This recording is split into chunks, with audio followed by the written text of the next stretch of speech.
If she fucking loses, it's because men hate us at the end of the day. Like, this is just legitimately coming down to all of these incels don't know how to wipe their skid mark. Skip. I can't even watch that.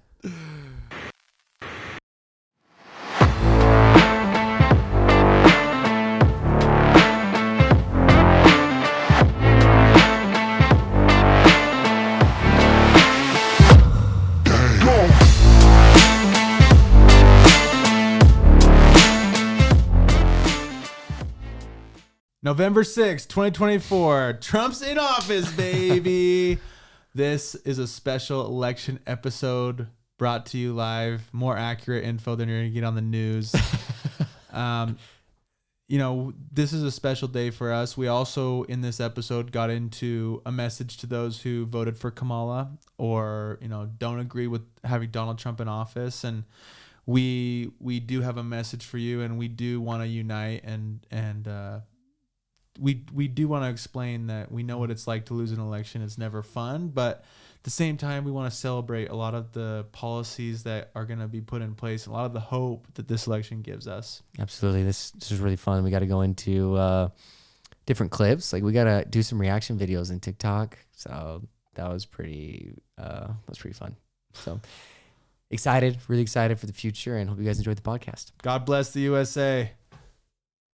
This episode is brought to you by Baseco. Baseco Foundation and Concrete Solutions specialize in foundation repair, waterproofing, and concrete lifting.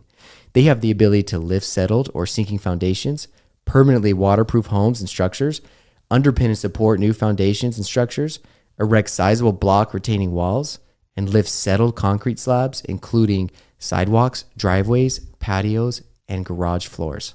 Yeah, I know Rock personally, and he's a close friend, and I wouldn't trust anyone else as a real estate investor.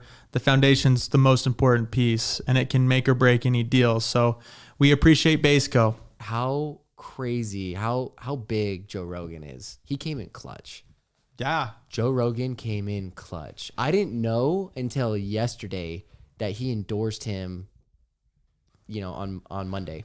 Well, I did not know that until he had him on his podcast, and I think he was waiting to endorse him until he could see if he could get Kamala to come on, because one, like, it's obviously good for Joe Rogan to bring Kamala on, because that would get probably just as many listens right after Trump. So I think it would have been good for his show, but also, like, that's just fair journalism, like giving someone a chance. But I think she just probably felt like Joe Rogan was already sided with Trump and would just ask her embarrassing questions that she couldn't answer. So that's an opinion I haven't really thought of. I mean, from listening to like Joe and stuff, we think it's because she can't actually communicate on her own. No, she's a teller. She can only do teleprompt, and like I think her campaign thought it outweighed the risk, weighed the risk, and was like, it's probably too risky for her to go on Joe Rogan because he'll ask straight up, and she's got to be able to talk for 3 hours without prompts. Right. And she wouldn't do it. And that was like, What was funny is it hurt her so bad because I was listening to some, left news. I was just trying to get updates from the news yesterday, like at 6 and like NBC or something. I don't know. But I was trying to get updates, and they're interviewing all these college students in Arizona, and they're like all this men, like boys from like below 29, like so many young people are going out to vote. And they're like, all these fence sitters, like, it was Joe Rogan's podcast. Like, that's the reason why I'm coming here. It's the fact that Kamala didn't go on Joe Rogan's podcast was part of the reason why they're like, yeah, we're going to side with Trump, which is super cool. Yeah. I think it's been really refreshing it was hard for me to watch the news. I don't watch the news. I watch the news every 4 years for the election, right? So exactly. Or we watched it for the hurricane in Florida just because the women were worried about it killing all of us. But you were in Florida during the hurricane. I digress. We typically just watch the news every 4 years, but it's hard to watch the news. Like, they're so bought.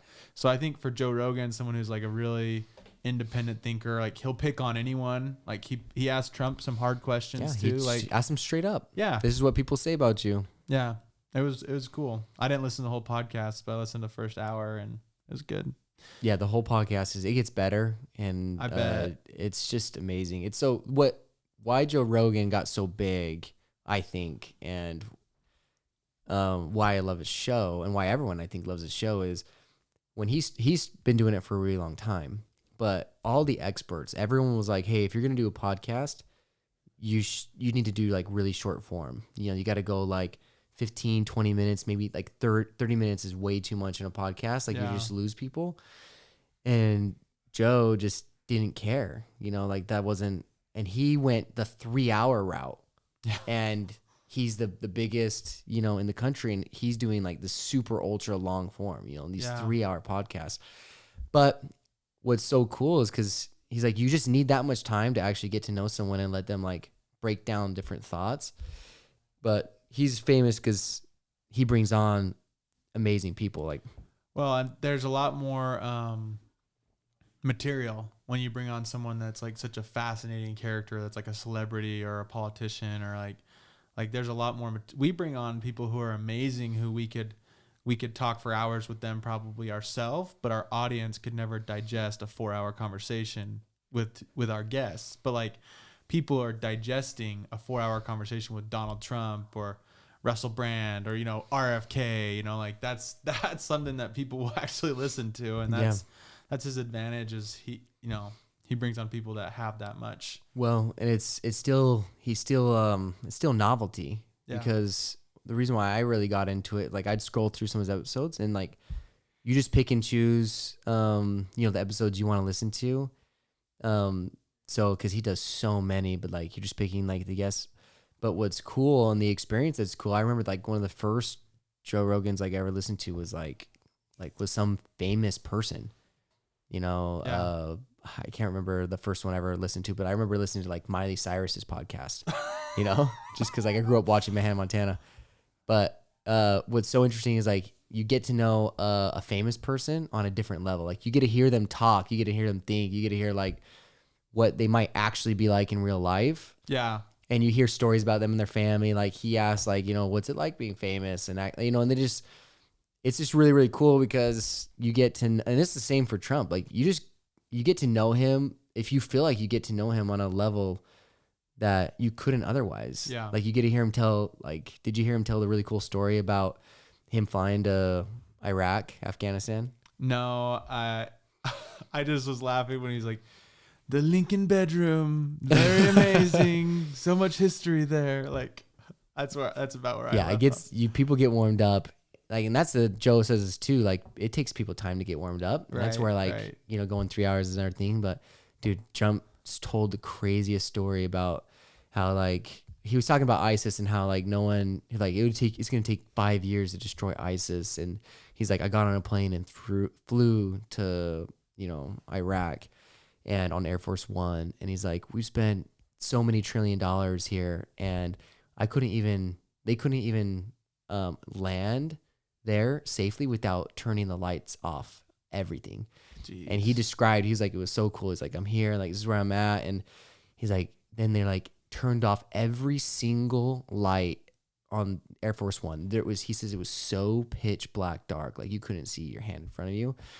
And he was like talking about how he was nervous, you know, because like he would like looked out, he like went to the pilot's cockpit and was like talking to these guys, like, are we gonna be okay? Like, all right, you guys got this, right? Yeah. He was funny because he's like, these pilots, these are the best pilots in the world. He's like, these are the best looking pilots in the world. He's like, I swear to you, these pilots, best in the country, they look better than Tom Cruise and they're taller. That's funny. It was like, he's like, it could have been a movie, but he said that even the runway, no lights on the runway. Like these pilots literally landed Air Force One in the pitch black dark. And like, it was just really, really cool. Like, just like him describing everything. And they're like, Trump, do you want to take a nap? You know, since like they were traveling all night and they just got there and he's like, no, let's get some work done. Like, let's go have a meeting. He's like, I bet Sleepy Joe would have taken a nap. Just that's Trump. Classic. But he's just so funny. But it's just cool to get to know someone on that level. And that's also why I think Joe Rogan's so powerful. But I'm so grateful for Elon, right? Elon's a huge deal. Yeah. Because and Joe talks about it all the time, but like if Elon didn't buy Twitter, which there was a massive control on information. It in the almost last didn't election. go through, right? The sale for Twitter. Yeah, that's true. Because once they found out that most of the accounts are actually fake, they like the value. There's less revenue. Well, they made an agreement.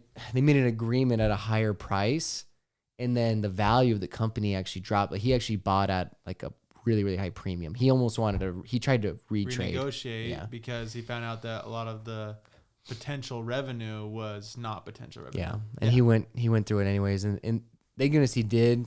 But I just love talking about Joe Rogan too, just because those two guys have like almost saved free speech in a way. Yeah. Like they're like allowing different sides to share. Like he was the only one during COVID, the only one that was allowing these doctors, experts in the field to just talk about it because no one else was allowed to even talk about it. Yeah. And that we have to be really, really grateful. He should be in our history books for what he's done. Joe Rogan? Oh yeah. Oh, for sure.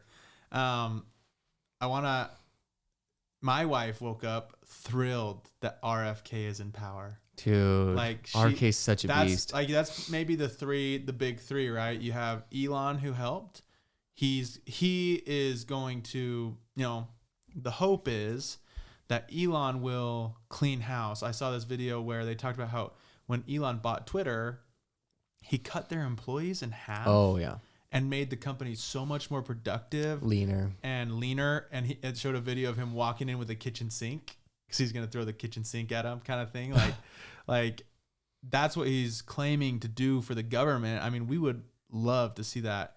So he's gonna come help economically. He helped with Twitter. You have Joe Rogan who's helping with the free speech, and then you have RFK who he brought a lot of the middle-leaning voters to Trump. Right? He was gonna run Democrat against Kamala and basically got kept out by the establishment. Yeah, kicked out of his own party. He realized that he has a lot that fits with Trump. Obviously they have differences, but he found a base within the Republican conservative movement, and a lot of the moderate movement really agree with him. And my wife, she is so pumped that he's going to come clean out the FDA, all the big agencies that govern our food and medicine and agriculture, like the pesticides. Like she's really health conscious, so she's hyped about that. That gives me chills. You remember when I shared RFK's podcast? Yeah. With you guys with Joe Rogan. Yeah.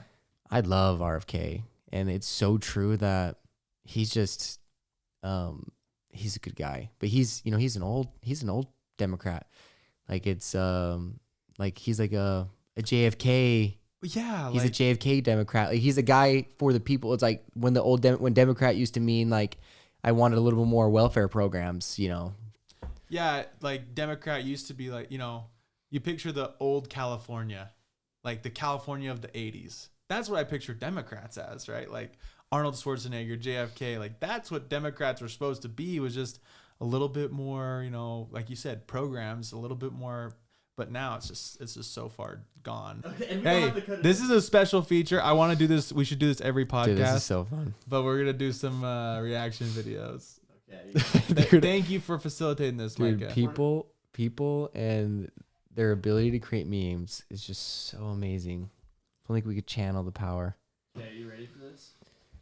Let's test this on. Is now President of the United States.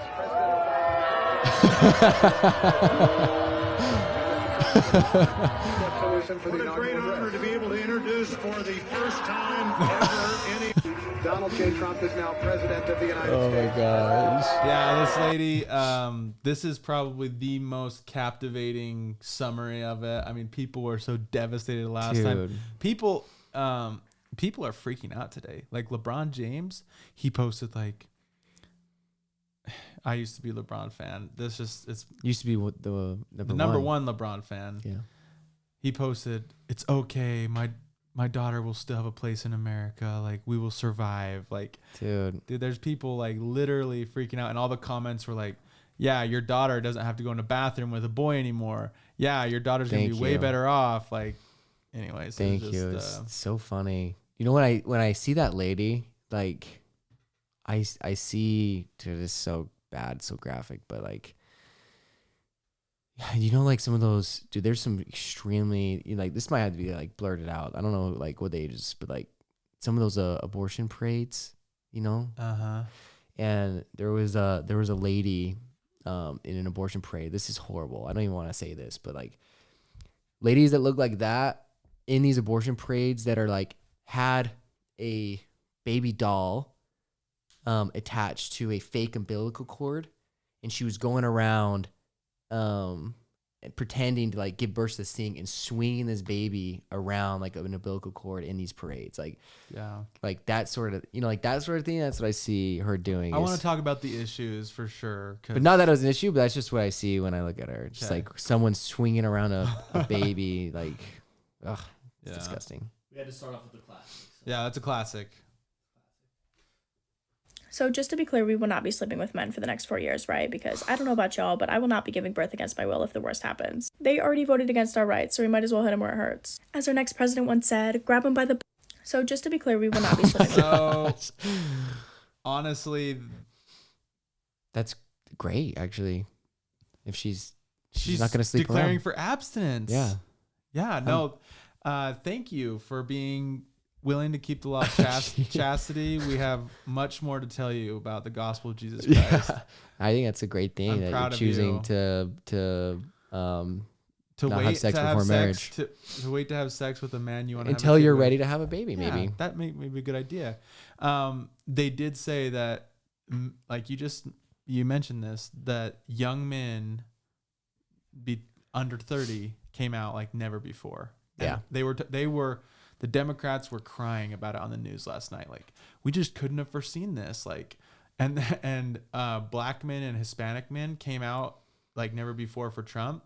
And they said, yeah, we just didn't realize that black and Hispanic men were such bigots. Oh my God. That's what they said, dude. Are you kidding me? I'm dead serious.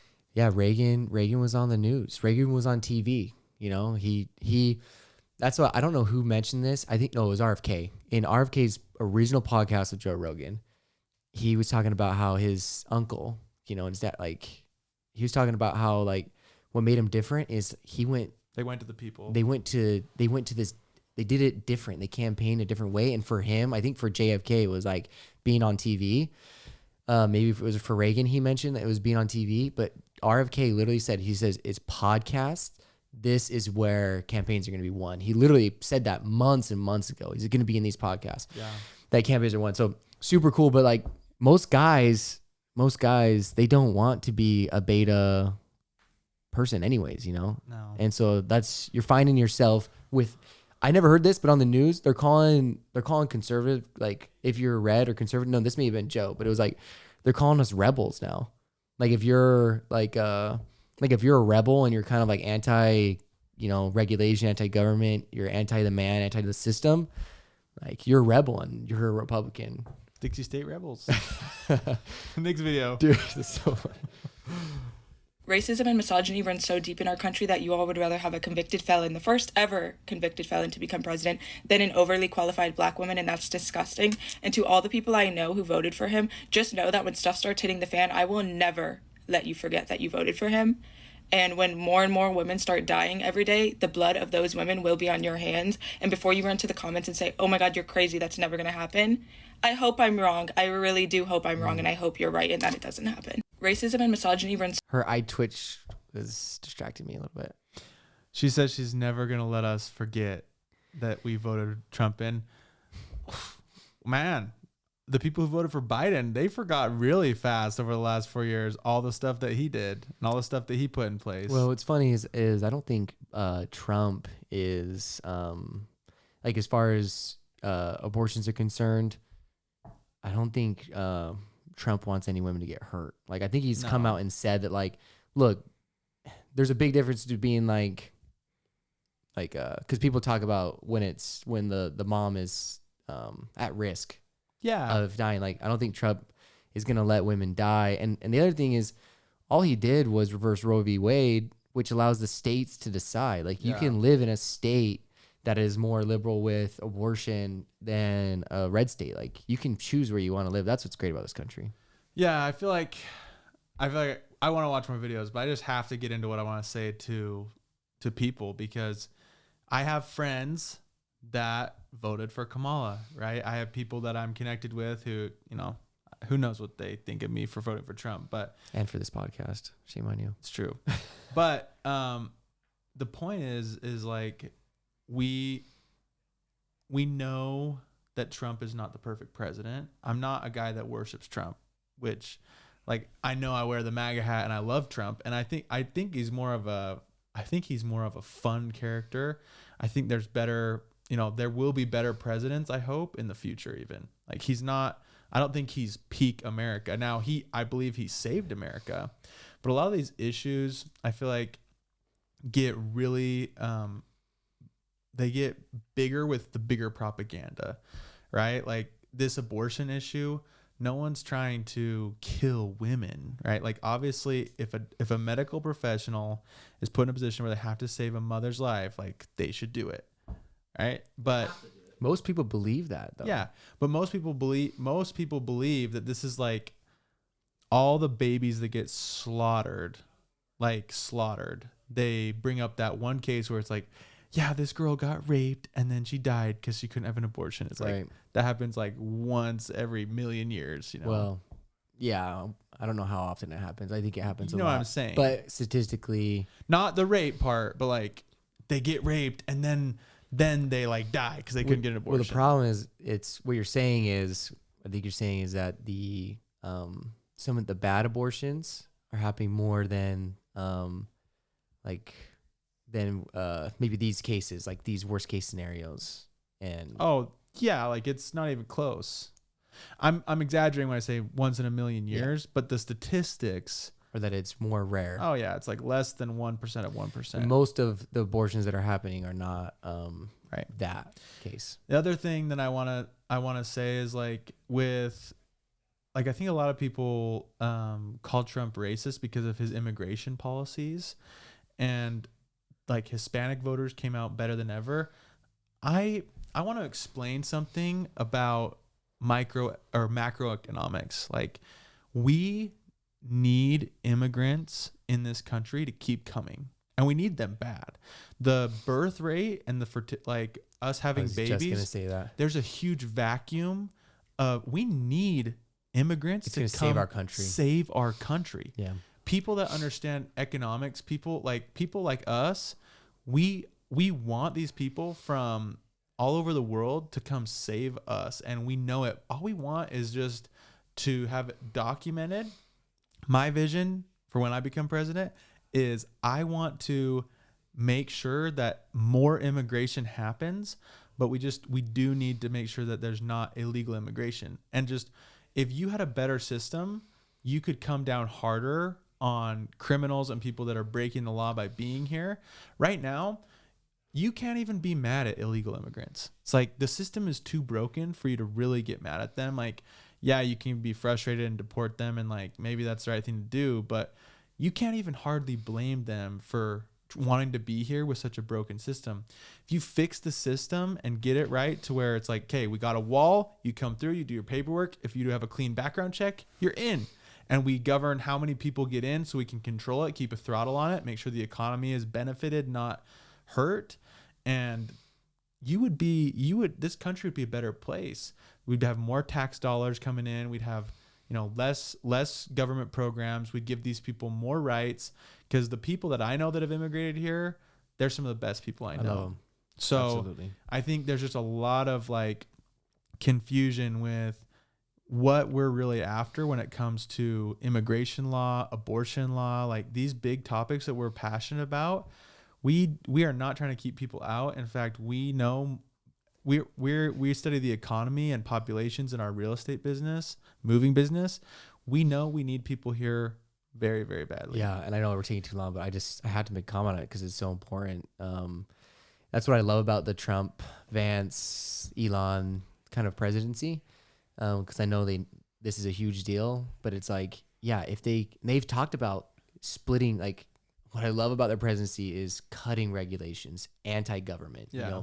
That's RFK. Forgot to mention RFK. Like, anti-government, kind of like trying to loosen their grip on things. But if they can speed this up, that's exactly right. Like people don't realize with how less often we're having babies, like the population, could be catastrophic. Like we're talking like one of the greatest recessions that could ever experience. Our baby boomers, like there's new industries, like there's new buildings, like the investment into the retiring baby boomer is huge. Yeah. And there could be entire villages that are created for these retirees that are going to be just evaporate. Yeah. Because we don't have that many people to support. Like this is what's going to happen to our economy. And so that's so important for people to realize, like if we don't, like we can subsidize our lack of having kids from our cultural and all the problem, like all the things that we've done to discourage families and discourage kids. Like we've done so many things to discourage that kind of life. We can make up for it through immigration as long as it's done right. It's a good thing. Yeah. Thank you. Hi, if you voted for Donald Trump because he was the Christian vote, you need to know that Jesus would fucking hate you. Oh my gosh. No way. Hey, keep going. No, that's it. Oh, that's the whole thing. It just repeats. That's so funny. Well, I mean, I know it's easy for anyone to take a soundbite, but you heard about the Kamala rally.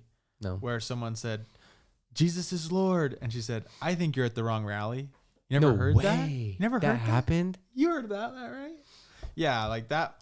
I know. No way. I mean, it's pretty plain. Like it's easy for people to manipulate a soundbite, but that's pretty damning, right? Like, yeah, it could be fake. I don't know that it's fake. I think it's real. But what I'm like, you should watch it for yourself. But I think it's just obviously like Jesus loves both candidates. He loves everyone who voted for both candidates. But, you know, for Kamala to openly say like, you're at the wrong rally to someone who says Jesus is Lord, I don't know. And I think Donald Trump, he doesn't have a perfect past. He has a pretty bad past, honestly, like as far as being a Christian. Past. Yeah, colorful past. He breaks a lot of commandments on the record, right? Like it's public knowledge. But as far as conservative values and policies, I think it's not very hard to debate that. I love this topic because we know what we're getting with Donald Trump. Yeah. Like the whole past thing. And that's something that is worth something. We don't know all of the sins that are committed in secret with all the other politicians. Right. And it's also like, I know so many Christians put so much weight on his past decisions. Like, isn't there like forgiveness or something like that? Like, isn't that a thing? Or that's what I think of. Like, can he not change? Like, can he be a playboy billionaire, you know, and give in to some of that because, you know, he has a lot of money and power, and decide he is a family man and cares and like change and like become a family man and be a Christian? That's what I think about. I mean, do we believe in maybe or not, right? Like with forgiveness, I wonder if it's a thing or not. The other is just, it is truly a miracle that he was not assassinated. And I think we forget that like that is a miracle, an act from God. You know, I brought up that prophet dude that like prophesied assassination. He was like, Trump was born again. And then I don't think it's really like a Christian vote by any means. I think people are voting for immigration. They're voting for abortion. They're voting for a bunch of other stuff. And so I don't really think it's like a Christian. I think people are just happen to be aligned with the things that he's doing. It's his policies, right, that are important. This lady is obviously very Christian with how she treated that situation. Yeah.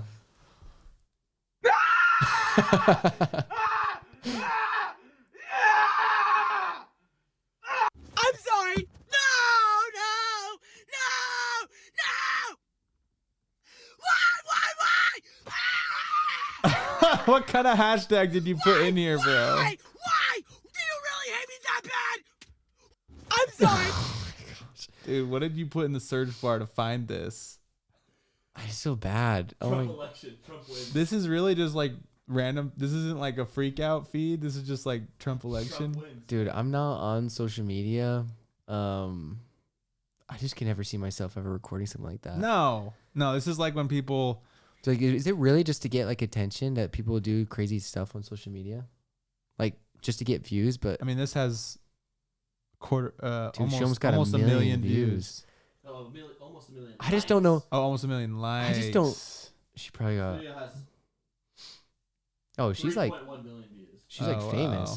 dude. I just don't think. I just wouldn't want views to look like that or act like that. You know what I mean? Yeah. I don't think I could even do that for views. Like, what do you get from that? Like if you start talking or you start a camera and then you start getting angry and or you start crying and like it's like in the middle, like when people like press play and then start crying or press play and then start screaming, it's like if you were really that mad, you'd be screaming, like you wouldn't think to press play. I wouldn't be like, yeah. If you're really that sad, you wouldn't think to press play and then acting. cry. It's like if you're having a podcast and it's like an hour long and like you cry in it, like that's normal. That seems like more you're getting authentic. yeah, because like you press play a half hour ago, but like if you're like putting eye drops in and then like you Dude, set up your camera and then literally all of a sudden framing a shot to just have like a tantrum. so funny. Move on.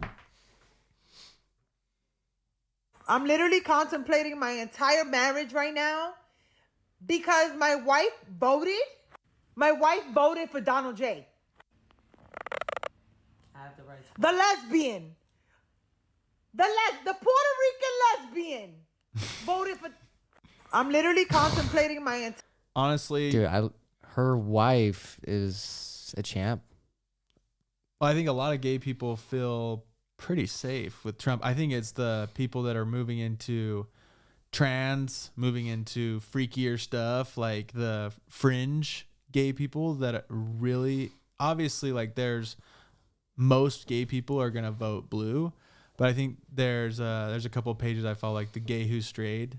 It's like this lesbian girl that's like totally conservative because she understands, like, you know, as long as she doesn't push like mutilating people's kids or brainwashing kids about, you know, gay stuff, like no one's really gonna bother her. Yeah. And I have gay people I do business with. They just seem like a normal person. Yeah, that does bother me. JD Vance's podcast with Joe Rogan was really, really, really good, and they talked about this. They talked about how like how some of these crazy really, really, really crazy ideas have like attached to like the LGBT kind of community and are kind of pushing like a weird cult religion. You have to listen to them explain it. It's really, really good. But like they mentioned on the podcast that like most gay and lesbian people just want to be left alone. Like that's what they said. They're like, they just want to be left alone. They just want to be able to like do their thing and not get all this weird attention they're getting from all the tranny stuff. So they deserve every right straight people deserve, right? Like they deserve, you know, to be housed, to be looked after, like to not be persecuted, right? Like, but I think this is why our grandparents were so scared of letting gay people, you know, have the right to get married, because it doesn't just stop at LGB. Like that's LGB is a whole different ballgame than TQ plus the rest of the alphabet. Because, you know, those people they live mostly normal lives. They're lesbian, gay, or bi, and like they just want the same things that other people get. That's a totally different demand than the trans agenda of, you know, neutering kids and having their books in schools. And yeah, the whole kid thing is just that, like, and the neutering kids and doing all the crazy hormone stuff. Like I know, and it's like I love those people, like gay and lesbian people. Yeah. You know, like it doesn't change anything for me if they're that way, but some of that other stuff starts getting a little carried away with the kids. All right. So Trump won, and I'm fucking devastated. I couldn't sleep well last night, had really bad anxiety. I kept waking up like every other hour, checking the polls, wasn't looking good. Finally slept for like at least 2 hours, woke up, and he had won. And it's crazy because I actually have to go to school, and I'm currently outside of my college, so I can't lay in bed and be sad. The only thing that I can do is treat myself to something nice, so I bought myself an acai bowl and a croissant. So please, if you're seeing this and you're also very sad, buy yourself something nice. You deserve it, and just know that we have this together, if we stick together, we will be okay. And the thing is, like, I'm not gonna get mad and like make fun of Trump supporters because that's just not who I am. And, you know, I feel like the hardest thing that's hitting me is the fact that, like, if Trump does take this, he is literally going to be president for my 4 years of college, and that is literally so terrifying to me. And also, just being a man, I'm like so privileged that I don't have to deal with, you know, abortion and just basic human rights. And so I'm just so sorry for all the women in my life. Last thing I'll say before I go to class is please, please, please know you're not alone. Take it easy on yourself and just know that we will be okay. So, dude, shout out to this guy for boosting our economy. If all of his friends follow his advice and we all go buy stuff, I'm all for that acai bowl. I love acai bowls. This was me 4 years ago, just a little more masculine. Hey, Biden won. That's time for me to go get an Oreo shake. It's freaking gonna be rough, you know. But like, I mean, at least he had like some respect. At least he had some respect, and he said, "I'm not gonna say anything bad about Trump supporters." Right? Like, props to him. Yeah. But honestly, like, the women in your life.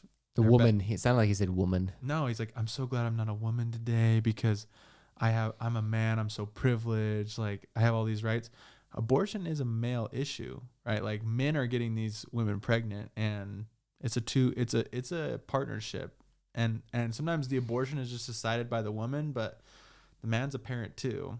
And men, when people say should be taking more responsibility. Yeah, when people say men shouldn't speak up about abortion, that's a cue to me that they're way off. So, anyways, pretty good. You already know what it's like to have lived under the leadership of each of these candidates, and you know that to be real and true. So why are you letting what you see online or on TV confuse you? When Trump was president, did he ban gay marriage? Did he ban abortion nationwide? No. So why are you believing them when they say he's going to do all of these terrible things when he becomes president this time? When he was elected president, the House and the Senate were also Republican. So I'm pretty sure if he were going to do all of those terrible things, he would have done them then. Similarly, all of these great things that Kamala says she's going to do once she gets in office, why would you believe she's going to do any of that when she's already been in office the past several years? When she literally said that she wouldn't change anything about what she and Biden did during this administration. Many people have said it before, and I'll say it again. If Trump were going to destroy the country, he would have done it the first time. And if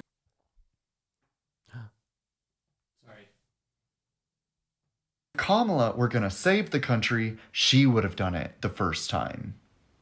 You already know.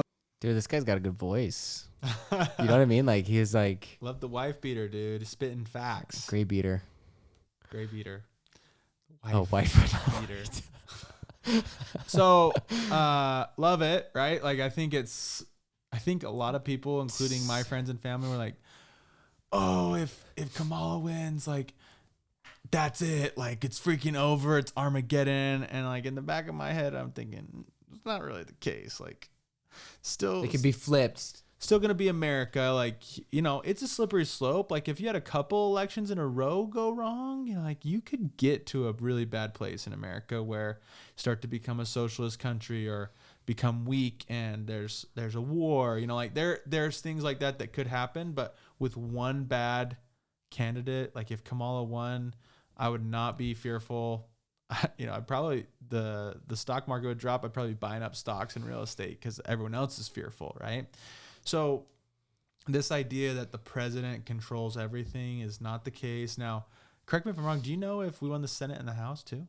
I don't know if it's done, but I guess it's not I'm pretty final. sure we. So it's looking really, really red right now. It is good, right? And it does mean that. I think they were saying this on the news. I could be wrong about this. This is just kind of what trust me, I learned this on the news. So the Democrats are saying they were nervous about a couple of the Supreme Court justices retiring so that Trump could appoint new ones and keep our influence for longer, right? So like basically if there's an older conservative Supreme Court justice, they could strategically retire and appoint a younger one now because isn't it for life? It's supposed to be, yeah. For life, yeah. So it's like that is a big power swing that we could potentially leverage. Obviously, if we get the Senate and the House, like we're gonna pass a lot of bills. You know what I mean? So yes and no. I mean, we got, like he said, we got it the first time, and honestly, it's like when Trump got in, what did he do? He cut everyone's taxes. Yeah. That was the only thing they could get in. One of the big talking points last time was like insurance. They couldn't get it done. Yeah. You know, and there's a reason for that, which you don't have to get into. But so it's like, it's true. Like he didn't build a wall. well, he built a lot of wall. He built a lot of wall, but he didn't finish it. He used the military's money to do it. He talked about that on the podcast. What about tariffs? Do you think tariffs are a good idea? Dude, I don't know. I know that a lot of people are afraid of that. Yeah.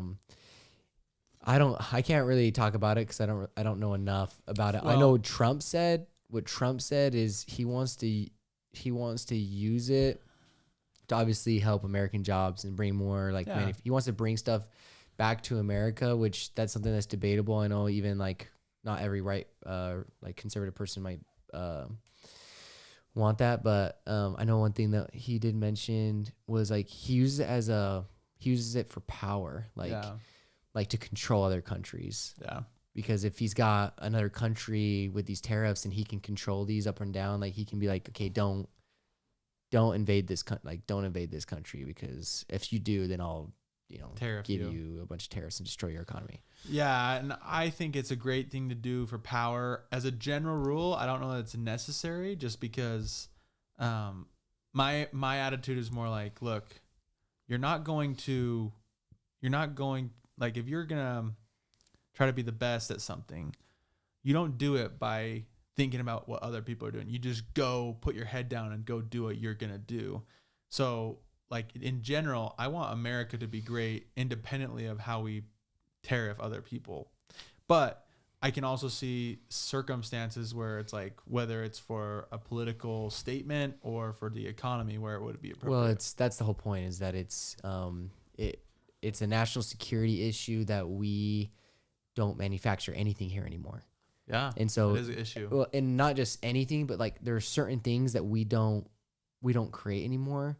We don't actually manufacture in the United States. That could be like that's a big issue. And Trump talked about like steel. Like he just wants to bring at least steel back here.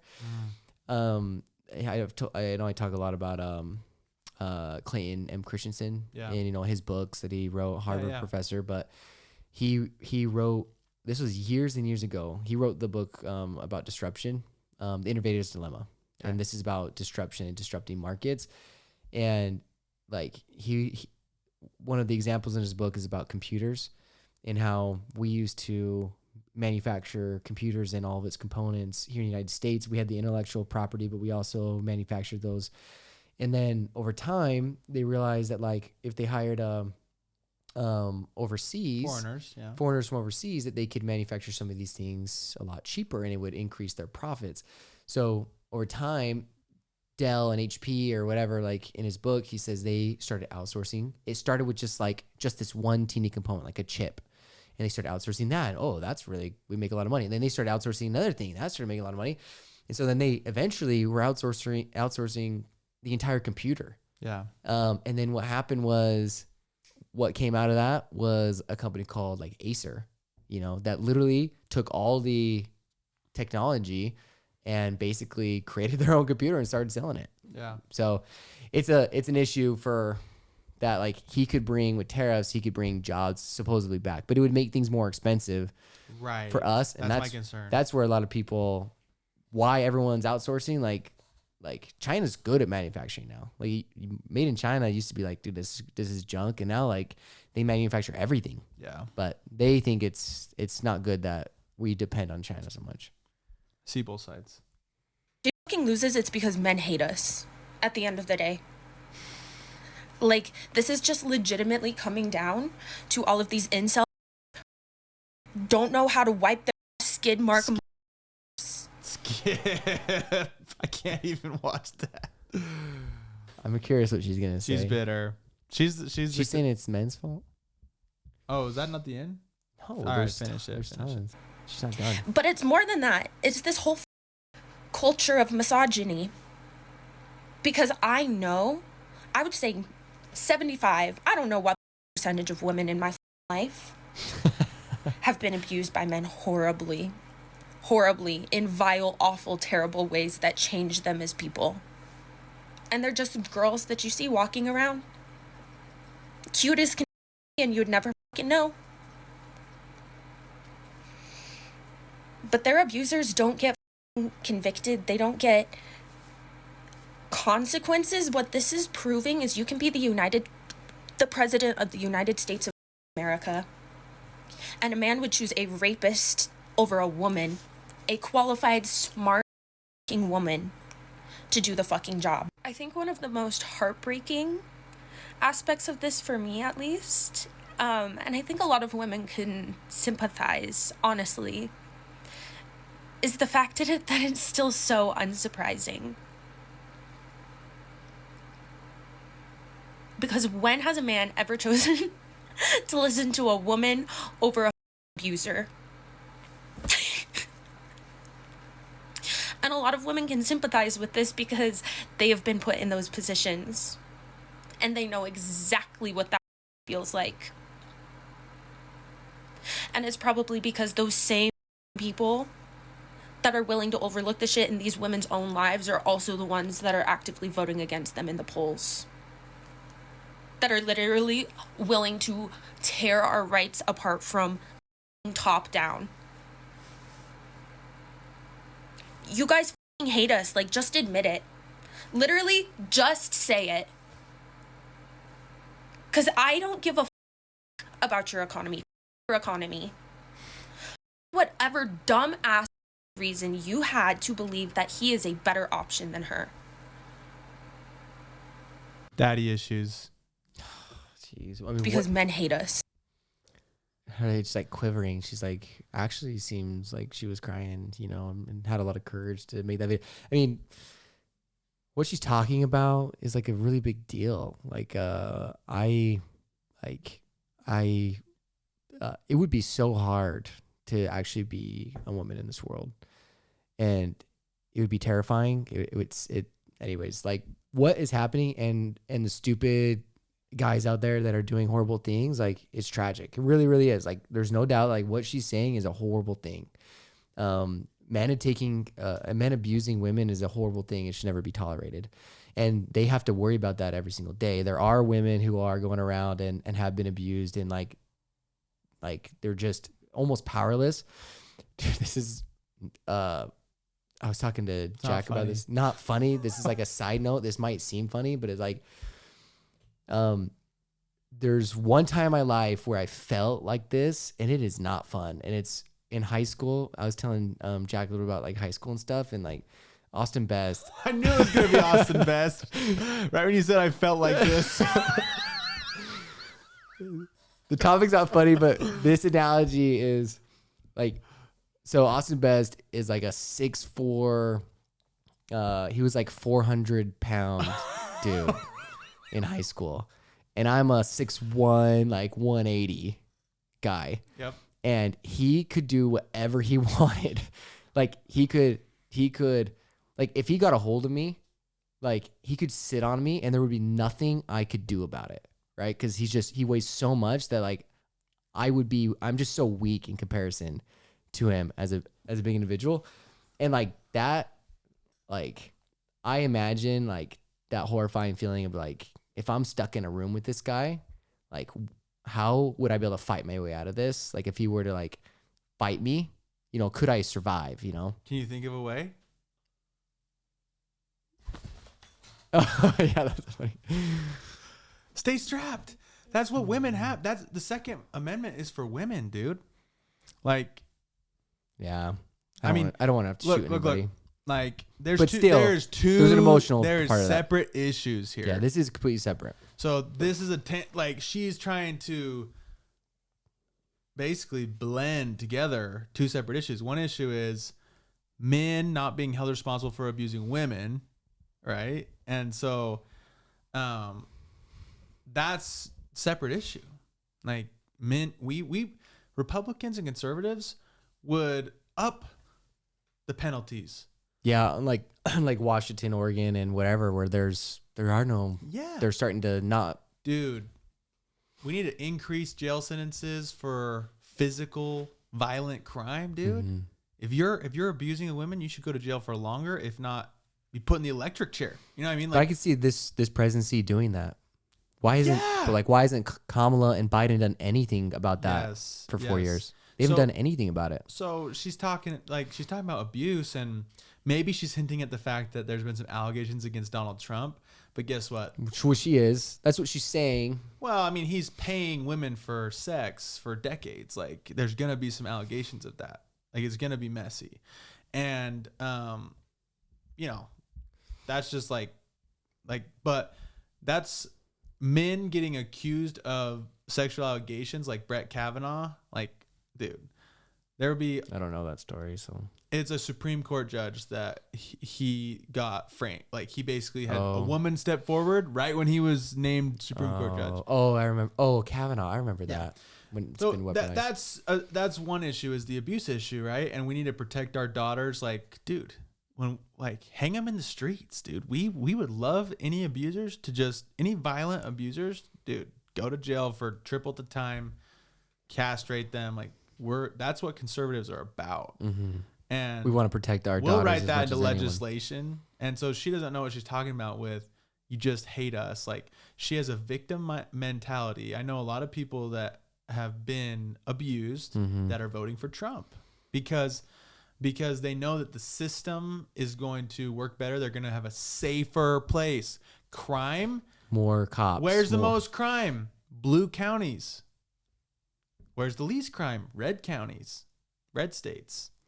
So if you're talking about abuse and protecting your women, like, I would love to have my wife have a sit down conversation with her and say, look, like, don't be a victim. Like, find a man that respects you. Mm. You know, like, just like if you've been a victim, like, you can rise above and you can vote in politicians that will put harsher penalties in place instead of more lenient. Yeah, tough topic, for sure. But the other thing I was thinking of is just like Christ, you know, like if we just had, if we believed more in God and like in Christ, and like we were trying to be better men, you know, and we're being taught better, and we could influence just the men in this world to, instead of objectify women, because pornography is a huge problem. Like, if we could just work on some of this stuff so that like we have better men walking the streets, like that would also be really, really nice.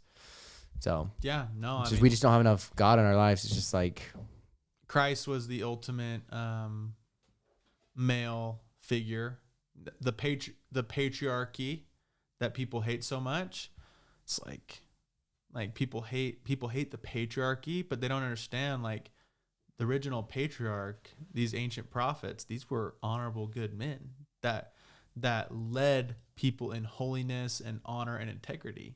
Yeah. Right. And that's how it's meant to be set up. Like, yeah, if there's an abusive patriarchy or a corrupt patriarchy, just call it a corrupt or abusive thing, right? If there's a holy patriarchy, like, that's an okay thing. Mm-hmm. And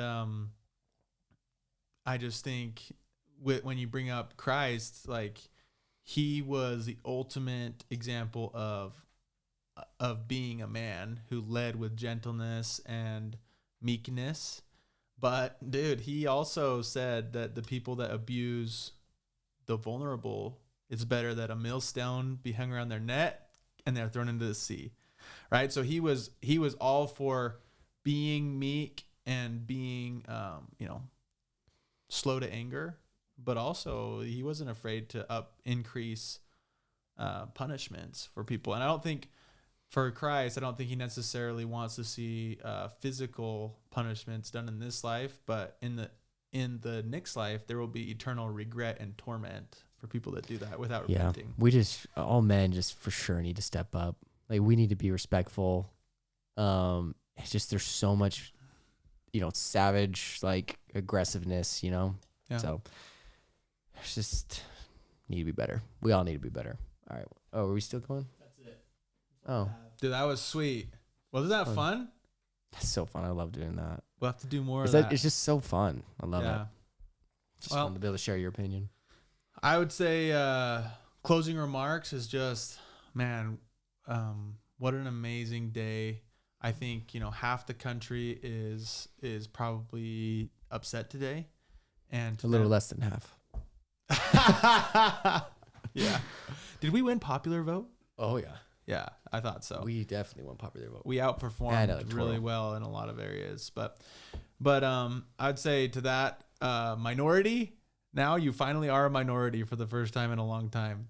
So to the minority, I would say, like, look, we want to come to the table with you. We want to help you see our views. We want to understand your views because we're not going to get very far if we stay like this. We hope that even though Trump has been a polarizing character, that the policies that are put in place will unify the country and prepare us for hopefully, a few more terms of conservative leadership that could put this country in a really, really good, prosperous place. We don't know where we're at in the pride cycle, if we're like still on our way up to prosperity and then we'll sink to the bottom, or if we're almost there. My point is like we love you, like we care about you, and we've been there, like we've been discouraged, and just use the logic that one video said of just like things are gonna be okay. We wish things could change a lot more than they really can. Like it's a big ship and it takes a long time to turn it. So I would just say, know that we want a better America. Like we want everybody to feel welcome and loved, and we want it, we feel like this is the best thing. And to the other majority, finally, the silent majority, like congratulations. This was honestly a really big day for America. This was a turning point to have Donald Trump back in the White House. I have hope that it will be even better than the last term. Maybe he's learned some lessons, and maybe he's surrounded himself with some people that have different opinions than he has. And, hopefully as he ages, he can, be an even better president. And that's what I have hope for. Absolutely. Yeah, I think that was really well said. And I'm just excited, I'm excited because I'm grateful because I believe in the government having less power. Hopefully that's the case. Yeah. I'm excited for just deregulating everything. It's a huge deal. You didn't finish Bonus depreciation. Yeah. Taxes, like less taxes, more freedom. Like I love just that idea of patriotism, of loving your country, of having respect for people, for each other. And I'm just excited for them to see if they'll actually will try to cut down regulations. You didn't hear this in Trump's podcast, the end of his podcast, but he basically said he was talking about some of his cuts, the cuts that he did. He had several companies, he said, at least for what he said, there were several companies that came to him and said it meant more to us and saved us more money that you cut regulations and you cut down the crazy massive amount of paperwork and hoops. That was at the beginning. Okay, you're right. You did hear it. It's great. Then the actual cuts itself, I'm really excited for RFK to get in there and maybe actually change some of the corrupt problems we have in our health, in our food. Yeah.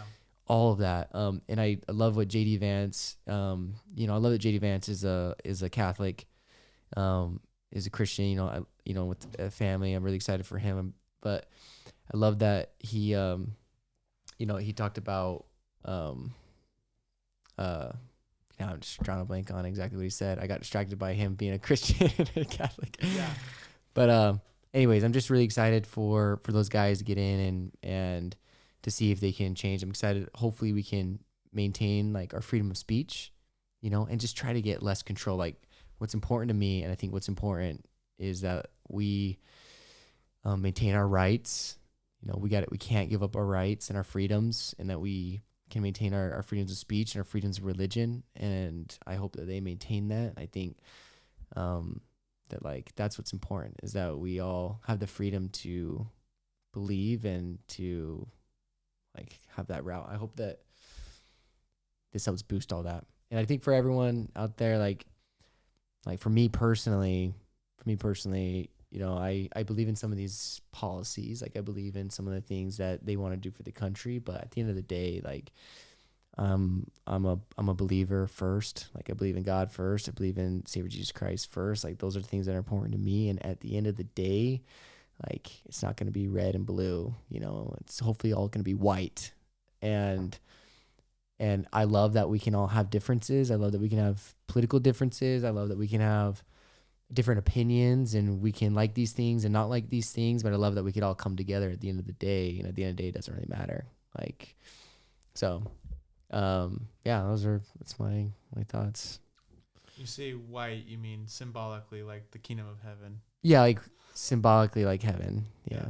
Like how in Disneyland It's a Small World, when you used to go to It's a Small World. Oh yeah. And at the end, they still do that. At the end, this is what I envision things, because I don't care about the color of your skin. Yeah. I truly believe I love everybody, but yeah, It's a Small World. But you know what's amazing about that is set the context. There's so many different. It's a Small World at Disneyland. You go through the ride, yeah, and you see every country, every culture, in their different outfits. Yeah, and they're all colorful. They have their country colors. Mm-hmm. They have their, whatever, like their own symbols. And then at the end, it doesn't matter what physical attributes they have different, but at the end, they're all dressed in white. Yeah, they're all uniform, dressed in white, as if to say, "Hey, we're all together in this. We're all together." I mean, like, yeah, it doesn't matter. I don't really care. I knew where you were going. I love diversity. Yeah. And I love what makes us different. What makes us different is what makes us special. And it's the fact that we're all different. That's what made America so special, is because we became the melting pot. Like we became the place where everybody came together, and it wasn't about your blood and all that stuff. Like America was open for everyone. Yeah. But yeah, I love, like in Small World, like that's what I imagine at the end of the day. Like everyone's dressed in white. Doesn't matter the color of your skin or our physical attributes, what may be different. But like, anyways, that's perfect. That's what's important. That was fun. Thank you so much for being a part of this, and we'll see you next time. This episode is brought to you by Baseco. Baseco Foundation and Concrete Solutions specialize in foundation repair, waterproofing, and concrete lifting. They have the ability to lift settled or sinking foundations, permanently waterproof homes and structures, underpin and support new foundations and structures, erect sizable block retaining walls, and lift settled concrete slabs, including sidewalks, driveways, patios, and garage floors. Yeah, I know Rock personally, and he's a close friend, and I wouldn't trust anyone else as a real estate investor. The foundation's the most important piece, and it can make or break any deal. So we appreciate Baseco. This episode is brought to you by Big Storage Ventures. We are now inviting you to team up and partner alongside us. We bring our experience hunting storage deals and maximizing the self-storage asset to provide our partners with cash flow, tax benefits, and appreciation, all in one recession-resistant asset. Leverage our sister company, Big Ben's Moving Service, to fill your facility and give you an edge over the competition. Reach out to bigstorageventures@gmail.com or DM Big Storage Ventures on Instagram to team up.